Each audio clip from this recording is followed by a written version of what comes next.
Good morning students. তোমাদের ইলাস্টিসিটির আজকে second class. আশা করি আজকে শেষ করতে পারবো এবং শেষ করার পর আবার অঙ্ক হবে। ঠিক আছে, তো আমরা আগের দিনে ওয়াই কে সিগমা এগুলো সবগুলোই পড়া হয়েছিল। এবারে এখানে আমরা যেটা পড়াবো সেটা হচ্ছে তারের প্রসারণ ঘটাতে কৃতকার্য। তারের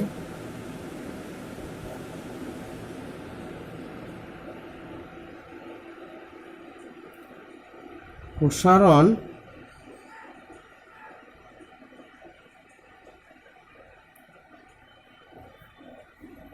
ঘটাতে কৃতকার্য। তারের প্রসারণ ঘটাতে কৃতকার্য মানে কি? ধরো আমরা মনে করলাম যে এল দৈর্ঘ্যের একটা তার, এটা ধরো ক্যাপিটাল এল দৈর্ঘ্যের একটা তার। এবারে কি করা হলো, এই ক্যাপিটাল এল দৈর্ঘ্যের তারকে এদিক বরাবর একটা ফোর্স প্রয়োগ, প্রথমে ধরো কোনো ফোর্স প্রয়োগ করা হয়নি, ওর দৈর্ঘ্য ছিল এল, এরপরে ফোর্স প্রয়োগ করা হলো, এফ ফোর্স প্রয়োগ করা হলো, তারপরে ওর দৈর্ঘ্য বৃদ্ধি হলো স্মল এল, এইটুকু হচ্ছে স্মল এল। তাহলে এখানে যে গড় বল কত কাজ করা হলো, প্রথমে যখন এল দৈর্ঘ্য ছিল কোনো ফোর্স প্রয়োগ করা হয়নি, তারপরে এফ বল প্রয়োগ করা হলো, তাহলে 0+f/2 মানে f/2। এর জন্য সরণ কতটা হলো, এই গড় বল প্রয়োগ করার ফলে যে সরণ হলো সেটা হচ্ছে স্মল এল। তাহলে দেখো আমরা জানি যে কৃতকার্য সমান হচ্ছে গড় বল ইন্টু সরণ। গড় বলটা কত, f/2 কিন্তু সরণ হচ্ছে স্মল এল। গড় বল ইন্টু সরণ পেয়ে গেলাম আমরা। তো এটা হচ্ছে কৃতকার্য, খুব সহজেই বার করলাম। এবারে এই কৃতকার্য রাশিমালাটাকে আমরা অন্যভাবে এস্টাবলিশ করছি। দেখো কীরকম, হ্যাঁ, যদি ইয়ং গুণাঙ্ক ওয়াই হয়, ওয়াই সমান আমরা কি জানি যে f/a divided by small L by capital L. A হচ্ছে তারের প্রস্থচ্ছেদের ক্ষেত্রফল। তাহলে এই ক্ষেত্রে f/a সমান আমরা কি পাবো, Y into small L by capital L, বা এখান থেকে যেটা আমরা পাচ্ছি যে এফ সমান হচ্ছে Y A small L by capital L. Okay, এটা আমরা পাচ্ছি, দেখতে পাচ্ছি তো? হ্যাঁ, এখানে অন্ধকার কেন হচ্ছে বুঝতে পারছি না, সেইটা বন্ধ করে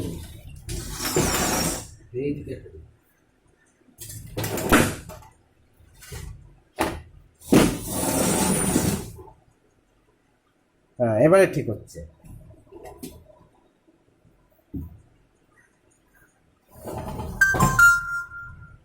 তাহলে দেখো এখানে যে ব্যাপারটা দাঁড়ালো, তোমার এফ এর ভ্যালুটা এখানে পুট করলে কি দাঁড়ায়, মানে অ্যাকচুয়ালি কৃতকার্যের রাশিমালা এটাও বটে, যখন যেটা অঙ্ক করতে কাজে লাগবে। আবার এফ এর মান যদি এখানে বসায় তাহলে W equal to half of F মানে Y A small L by capital L into L. তাহলে কি দাঁড়ালো, half Y A L square by capital L, এটাও একটা রাশিমালা। আবার দেখো এটাকে একটু কায়দা করলে যেটা দাঁড়ায়, হ্যাঁ, এটাকে কায়দা করলে যেটা দাঁড়ায় এটাই হচ্ছে যে এই যে কার্য তুমি করলে, তাহলে তুমি জানো যে কার্য করলে সেটা স্থিতিশক্তির উপর সঞ্চিত থাকে। ঠিক আছে, তাহলে এটাই কৃতকার্য বা স্থিতিশক্তি, কারণ যখনই যা কার্য করা হবে সেটাই স্থিতিশক্তির উপর সঞ্চিত থাকে। তাহলে এটাই কৃতকার্য বা স্থিতিশক্তির উপর সঞ্চিত থাকলো। এবার আমরা যেটা বার করব একক আয়তনে কৃতকার্য। ঠিক আছে, এখন আমরা বার করব যে একক আয়তনে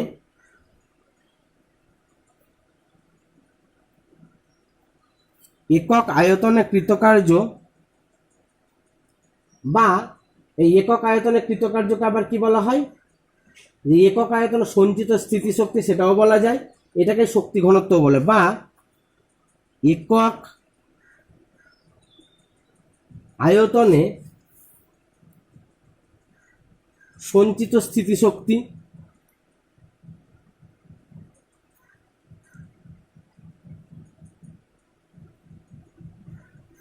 বা এটাকেই বলা হয় শক্তি ঘনত্ব। দেখো কি করে বার করি। তাহলে একক আয়তনে কৃতকার্য, তাহলে কৃতকার্যটা আমরা কত পেয়েছি,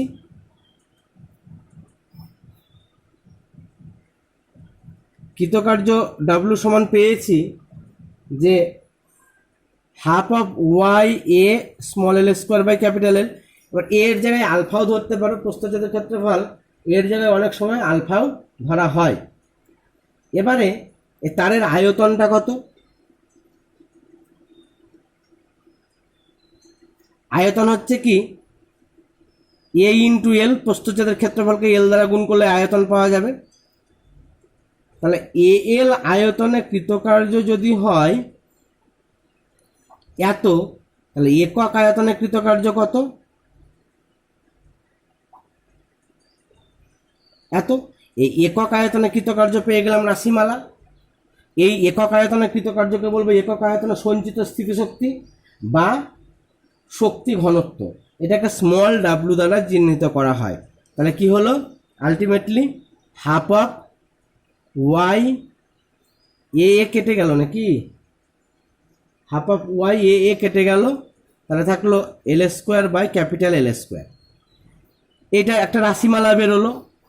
এটাকে আবার পরীক্ষায় পড়ে যেটা, যে একক আয়তনে সঞ্চিত স্থিতিশক্তি সমান হাফ ইন্টু পীড়ন ইন্টু বা শক্তি ঘনত্ব বলা হয়, এটাকে হাফ ইন্টু পীড়ন ইন্টু বিকৃতি, সেটাও প্রমাণ করতে দেয়। তাহলে এটা মানে কি দেখো, এটাও কিন্তু ক্যালকুলাস দ্বারা করা যেত, ক্যালকুলাস দ্বারা করলে অনেক ছোট হতো, কিন্তু যেহেতু তোমরা ইন্টিগ্রেশন বা ডিফারেন্সিয়েশন জানো না, তাই জেনারেল মেথডেই করানো হলো। এবার দেখো এটাকে কায়দা করে কি লেখা যায়, half into Y into small L by capital L আর একটা small L by capital L. বলে কেন লিখলাম দেখো, যে পীড়ন মানে আমরা কি জানি, এফ বাই এ, তাই তো, পীড়ন মানে এফ বাই এ, আর এফ বাই এ মানেই হচ্ছে Y into small L by capital L. তাহলে এই জায়গায় তুমি বলতে পারো এটা মানে F by A into small L by capital L, তাহলে হাফ ইন্টু পীড়ন ইন্টু বিকৃতি। এটা করতে পারো যে সঞ্চিত স্থিতিশক্তি বা একক আয়তনে কৃতকার্য বা একক আয়তনে সঞ্চিত স্থিতিশক্তি, এটাকে শক্তি ঘনত্ব বলা হয়, হাফ ইন্টু পীড়ন ইন্টু বিকৃতি হলো। এবারে তোমরা পেজ নাম্বার 468, এই পেজের যে অঙ্কগুলো আছে যেগুলো বলবো, 1 2 3 4 5, 5টা অঙ্কই করবে 1 to 5। নেক্সট আমরা যেটা আসছি, যে স্প্রিং নিয়ে খেলা করবো। এবার স্প্রিং নিয়ে খেলা মানে কি, এই চ্যাপ্টারটা আজকে শেষ করব এবং 4টের সময় যখন তোমরা আসবে অনলাইনে তখন অঙ্ক করানো হবে। এবার স্প্রিং নিয়ে খেল, স্প্রিংয়ের বল ধ্রুবক, স্প্রিং এর বল ধ্রুবক। তাহলে দেখো একটা স্প্রিং আমরা মনে করলাম, এই একটা স্প্রিং, এই স্প্রিংকে যদি টানো, আমি মনে করলাম এদিক বরাবর এফ বল প্রয়োগ করা হলো, তাহলে স্প্রিংটা কি হলো, বেড়ে গেল। এফ বল দিয়ে টানার পর কতটা বাড়লো, এইটুকু বাড়লো, ঠিক আছে। এইটুকুকে আমরা মনে করলাম এক্স। যত বেশি বল প্রয়োগ করবা দৈর্ঘ্য বৃদ্ধি তত বেশি হবে। তাহলে বলের সঙ্গে যে দৈর্ঘ্য বৃদ্ধির সম্পর্ক ভ্যারিজেজ এফ ভ্যারিজেজ এক্স, তাহলে F equal to K into X. K একটা ধ্রুবক, সমানুপাতিক ধ্রুবক, এই কে কে বলা হয় স্প্রিংয়ের বল ধ্রুবক, ঠিক আছে। কে একটা ধ্রুবক, এই কে কে বলা হয় স্প্রিংয়ের বল ধ্রুবক।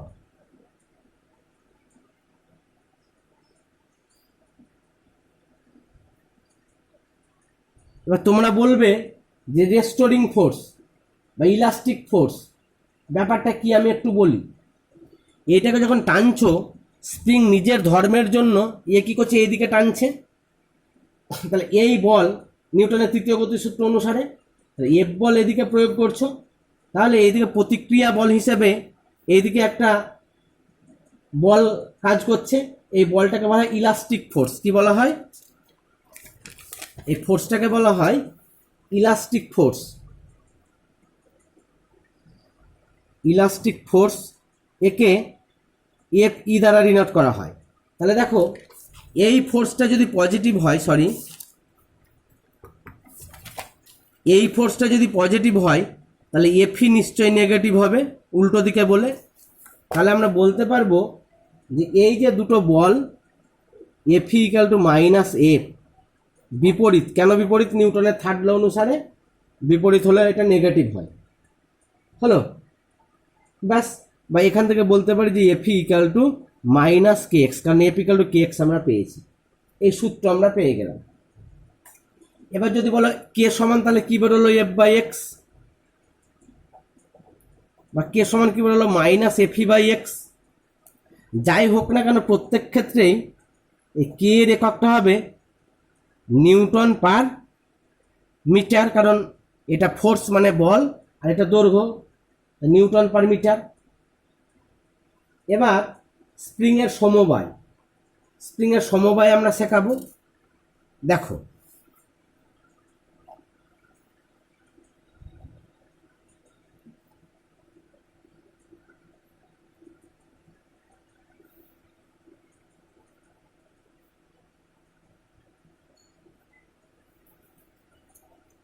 সমবায় বলতে দুই ধরনের সমবায়, শ্রেণী সমবায় এবং সমান্তরাল সমবায়। প্রথমে শ্রেণী সমবায় বলি, যেমন তোমরা রোধের শ্রেণী সমবায় করেছিলে।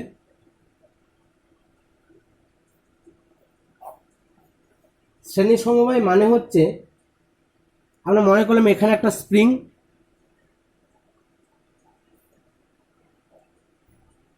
এর পিছনে এটা এ স্প্রিং এবং এর পিছনে আর একটা স্প্রিং আছে, এখানে কোনো ফোর্স ঝোলানো হয়নি। এবারে ফোর্স ঝোলানোর ফলে বা ওয়েট, ফোর্স ঝোলানোর ফলে বা ওয়েট দেওয়ার ফলে স্প্রিংটা কি হলো? বেড়ে গেল, বেড়ে গেল এফ ফোর্সের দিকে প্রয়োগ করার ফলে। মনে করলাম যে এইখানে প্রথম যে স্প্রিংটা, এটার দৈর্ঘ্য বৃদ্ধি ঘটেছে x1 এবং এটার দৈর্ঘ্য বৃদ্ধি ঘটেছে x2 ফোর্স প্রয়োগ করার ফলে। তাহলে এখান থেকে আমরা বলবো F equal two k1x, k1 x1 বা F equal two k2 x2, কারণ এই স্প্রিংটার বল ধ্রুবক হচ্ছে k1, এটার বল ধ্রুবক হচ্ছে k2। তাহলে আমরা যেটা বলতে পারি যে F equal two k1 x1 equal to k2 x2, দুটোই তো এফ সমান, দুটোতে এফ বল প্রয়োগ করার ফলে হয়েছে। এটাকে কায়দা করে নাও, 1/k1 1/k2 x1 plus x2 divided by 1/k1 plus 1/k2 হলো। এবার এই দুটোর ফলে আমরা মনে করলাম এই দুটো যেমন তুল্য রোধ দেওয়া হয়েছিল, এই দুটো স্প্রিংয়ের ফলে একটা তুল্য স্প্রিং দেওয়া হলো। সে তুল্য স্প্রিংয়ের দৈর্ঘ্য বৃদ্ধি কত হলো? দৈর্ঘ্য বৃদ্ধি কত হবে? x1 plus x2। এবং সেই তুল্য স্প্রিংয়ের যদি বল ধ্রুবক কে হয়, তাহলে আমরা বলতে পারবো যে এফ ইকুয়াল টু কি বলবো? x1 কে ইন্টু x1 প্লাস x2, তাই না? কারণ দৈর্ঘ্য বৃদ্ধি হচ্ছে x1 প্লাস x2 আর কে হচ্ছে বল ধ্রুবক। বা এফ সমান বলতে পারি x1 plus x2 divided by 1/k, 2 নম্বর ইকুয়েশন। এটা 1 নম্বর ইকুয়েশন। আর কম্পেয়ারিং 1 and 2,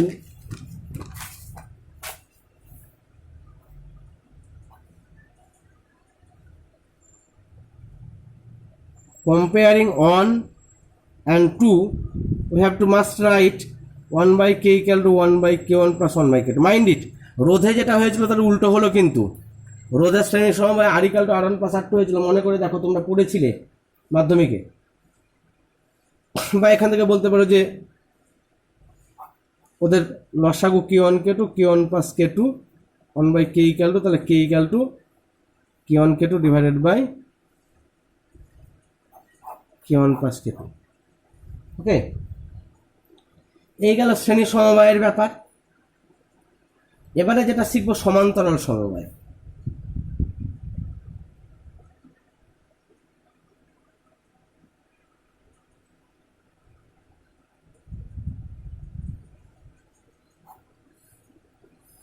সমান্তরাল সমবায়টা কি? ধরো দুটো স্প্রিং একসঙ্গে ছিল, হ্যাঁ, দুটো স্প্রিং একসঙ্গে ছিল এরকম ভাবে,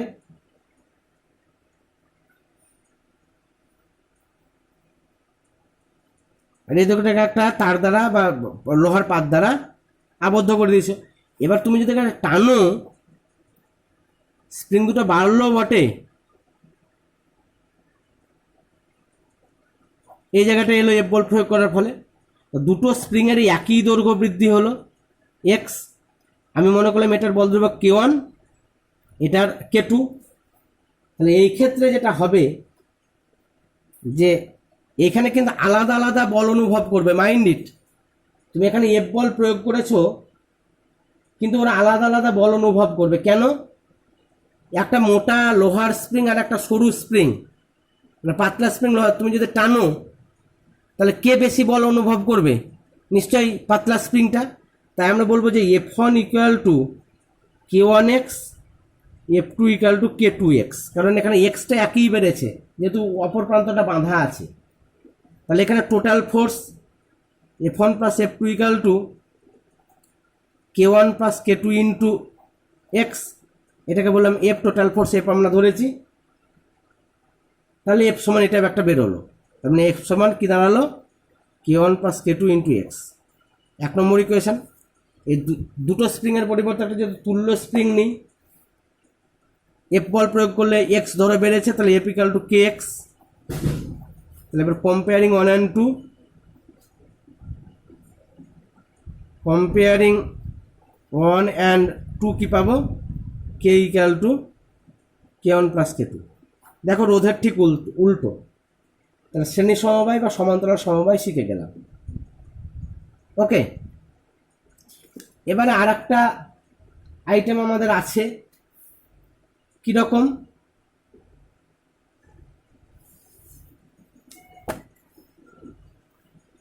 পীড়ন বিকৃতি লেখচিত্র।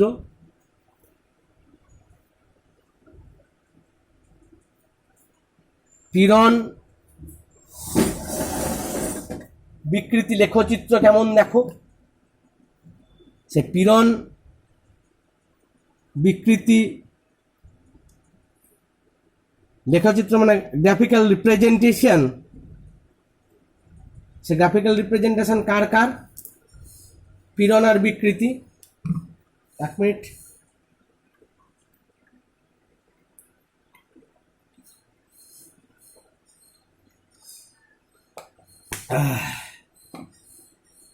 দেখো এখানে যে চিত্রটা আছে, চিত্রটা তোমরা বই থেকে দেখবে। ধরো একটা তার বা একটা স্প্রিং, এখানে ধরো টানলে আবার পূর্বের অবস্থায় ফেরা, বেশি টানলে তাও পূর্বের অবস্থায় ফেরা, বেশি টানলে তাও পূর্বের অবস্থায় ফিরে গেল। তার মানে এই গ্রাফিক্যাল রিপ্রেজেন্টেশনটা কী হবে? তুমি যেমন যেমন পীড়ন বাড়াচ্ছ,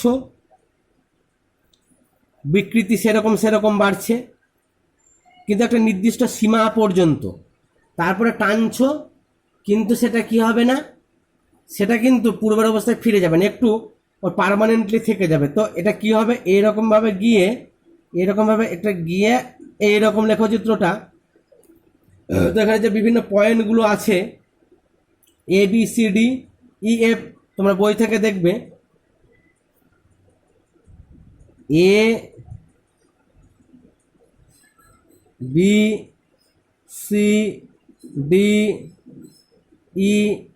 ABCDEF, তার মানে কি?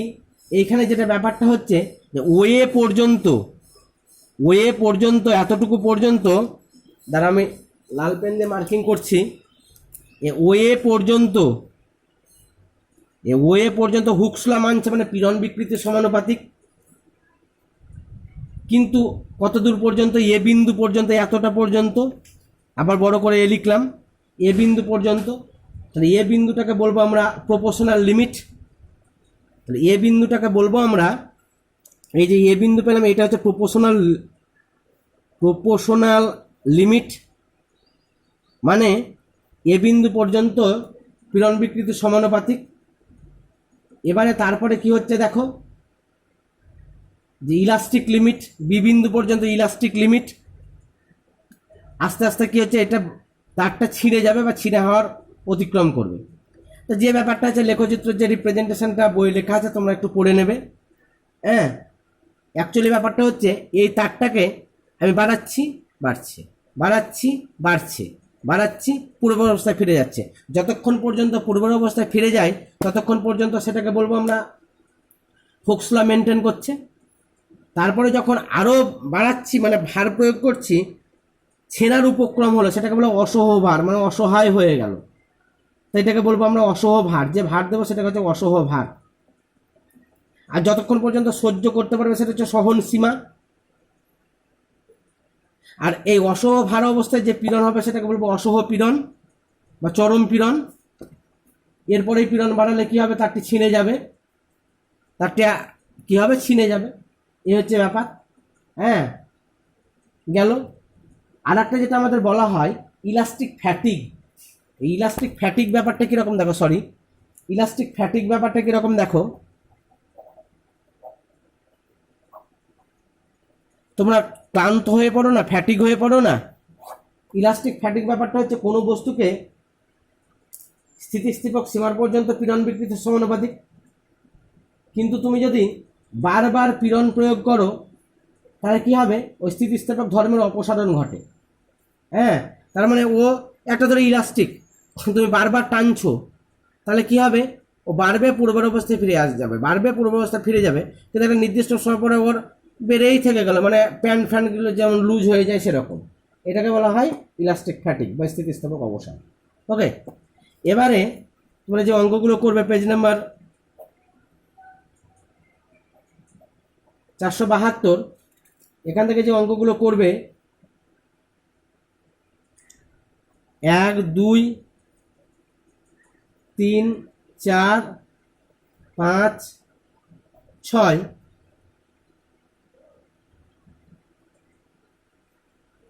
9, 11,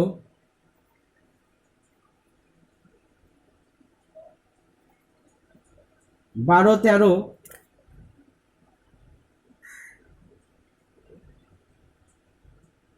আর 16। এখানে আর একটা কথা আমার বলার আছে, অঙ্ক করতে কাজে লাগবে তাই বলছি, যে একটা পাহাড় আছে ধরো, সেই একটা পাহাড়ে কি হবে, একটা পাহাড়, এরকম পাহাড় কি করছে, চাপ দিচ্ছে, এখানে নিচে চাপ দিচ্ছে পাহাড়টা। তাহলে একটা পাহাড় নিচে চাপ দিচ্ছে, তো তাই যদি হয়, পাহাড় যদি নিচে চাপ দেয় তাহলে এখানে পাহাড়ের চাপটা কত, এইচ রোজি। কারণ আমরা জানি যে এখানে যে চাপ পি ইকুয়াল টু এইচ রোজি, এই এইচ রোজিকে বলা হয়, এখানে চাপ দিচ্ছে, কোনো বরফ টরফ থাকলে বরফ গলে যাবে, এইটাকেই বলা হয় এইচ রোজি, মানে অসহ পীড়ন। আমি বারবার অসহ পীড়নের কথা বলছিলাম। এইচ রোজি মানে অসহ পীড়ন, বা এটাকেই বলা হয় স্থিতিস্থাপক সীমা।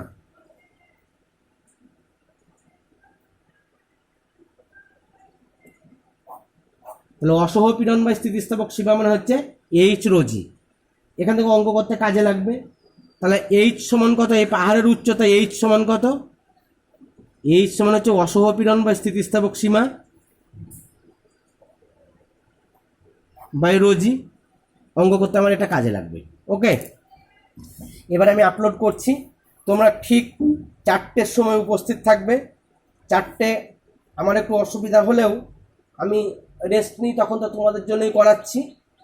প্রত্যেককে উপস্থিত থাকতে হবে, কেউ উপস্থিত না থাকলে আমাকে আগে থেকে জানাবে, কারণ আমি উপস্থিত থাকবো, তোমরা উপস্থিত থাকবে না, এটা আমি পছন্দ করি না। ওকে, থ্যাংক ইউ।